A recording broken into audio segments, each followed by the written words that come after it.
కేంద్ర ప్రభుత్వ ఉద్యోగులకు 8వ పే కమిషన్ ద్వారా కనీస వేతనం 69,000 ఉండాలని ఫిట్మెంట్ ఫ్యాక్టర్ 3.83 యాన్యువల్ ఇంక్రిమెంట్ 6%, పాత పెన్షన్ స్కీమ్ పునరుద్ధరణ, కనీస హౌస్ రెంట్ అలవెన్స్ 30% పెంపు వంటి కీలక డిమాండ్లను 8వ పే కమిషన్ ముందుకు ఉద్యోగుల సంఘం తీసుకెళ్లింది. ఉద్యోగులకు సంబంధించిన నేషనల్ కౌన్సిల్ డ్రాఫ్ట్ కమిటీ తన తుది మెమోరాండంలో ఈ మేరకు కీలక ప్రతిపాదనలు చేసింది. దీనికి సంబంధించిన ఫైనల్ డ్రాఫ్ట్ను ఏప్రిల్ 13, 2026 సోమవారం రోజునే 8వ సిపిసికి అందించింది. అలాగే డ్రాఫ్టింగ్ కమిటీ సభ్యులకు ఎన్సీజేసీఎం సెక్రటరీ శివ గోపాల్ మిశ్రా ఏప్రిల్ 14న ఓ లేఖ రాశారు. ఏప్రిల్ 13న 8వ వేతన సంఘంపై డ్రాఫ్టింగ్ కమిటీ తుది సమావేశం జరిగింది. 8వ సిపిసికి సబ్మిట్ చేయాల్సిన తుది మెమోరాండంనే డ్రాఫ్టింగ్ కమిటీ సిద్ధం చేసింది.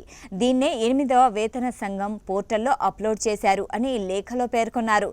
ఇతర డిమాండ్లతో పాటు డ్రాఫ్టింగ్ కమిటీ కీలక ప్రతిపాదనలు చేసింది. 7వ వేతన కమిషన్లో ఉన్న 18 ఉద్యోగ స్థాయిలను విలీనం చేస్తూ 7 లెవెల్స్కు కుదించాలని కోరింది. అలాగే ప్రతి ఉద్యోగికి తన 30 ఏళ్ల సర్వీస్ సమయంలో కనీసం 5 ప్రమోషన్స్ కల్పించాలని, ప్రతి 5 ఏళ్లకొకసారి పెన్షన్ రివిజన్ ఉండాలని విజ్ఞప్తి చేసింది.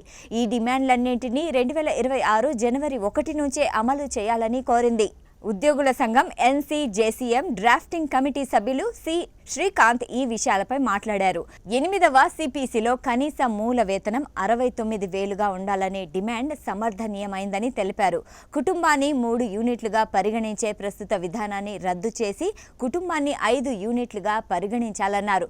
తల్లిదండ్రులు, వయోవృద్ధుల పోషణ సంక్షేమ చట్టం ప్రకారం పిల్లలపై ఆధారపడిన తల్లిదండ్రులకు మద్దతివ్వాలి. ఈ చట్టపరమైన బాధ్యతలకు ఇది అనుగుణంగానే ఉంది అని అన్నారు.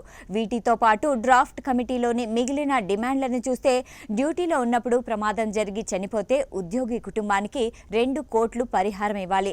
2004 జనవరి 1 తర్వాత నియామకమైన ఉద్యోగులకు పాత పెన్షన్ స్కీమ్ పునరుద్ధరించాలి. ఫ్యామిలీ పెన్షన్ 50% పెంచాలి. పెన్షన్ అనేది చివరి శాలరీలో 67% ఉండాలి. ఎర్న్డ్ లీవ్స్ పై ఎలాంటి పరిమితి ఉండకూడదు. ఎన్కాష్మెంట్ 600 వరకు ఉండాలి. గ్రూప్ సి ఉద్యోగులకు గ్రూప్ ఇన్సూరెన్స్ 1 కోటి, గ్రూప్ బి ఉద్యోగులకు 1.5 కోట్లు ఉండాలి. 1 నెల వేతనాన్ని గ్రాట్యుటీగా ఇవ్వాలి. గరిష్టంగా 33 ఏళ్లు సర్వీస్ లిమిట్ ఎత్తివేయాలి. పురుష ఉద్యోగులకు 45 రోజుల పెటర్నిటీ లీవ్స్ ఇవ్వాలి. మొత్తం సర్వీస్ సమయంలో 60 రోజుల పేమెంట్ కేర్ లీవ్స్ కల్పించాలి వంటి డిమాండ్లను ప్రభుత్వం ముందుంచింది. సాక్షి టీవీ ప్రసారాలను నిలిపివేయటం చట్టరీత్యా నేరం. సాక్షి టీవీ ప్రసారాల కోసం మీ స్థానిక కేబుల్ ఆపరేటర్ను వెంటనే సంప్రదించండి. DTHలో ఇంటర్నెట్లో కూడా సాక్షి టీవీ ప్రసారాలను వీక్షించవచ్చు.